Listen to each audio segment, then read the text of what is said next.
கதிகலங்க வைக்கும் அதிமுக ஆர்ப்பாட்டம் இருண்டு போச்சு விடியா திமுக ஆட்சியில் தமிழகமே இருண்டு போச்சு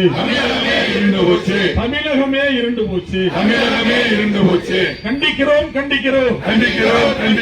கள்ளச்சாராயத்தை ஆறாக ஓடவிட்ட பொம்மை முதலமைச்சரை கண்டிக்கிறோம் ஆர்ப்பாட்டம் அதிமுக ஆர்ப்பாட்டம் கள்ளச்சாராய விற்பனைக்காக காவல்துறையை உளவுத்துறையை முடக்கி போட்ட முதலமைச்சரே பதவி விலகு கள்ளச்சாராய விற்பனைக்காக காவல்துறையை முடக்கி போட்ட முதலமைச்சரே பதவி விலகு பறிபோனதே அரசு சொன்ன பொய்யாலே அப்பாவி உயிர்கள் பறிபோனதே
போறேன்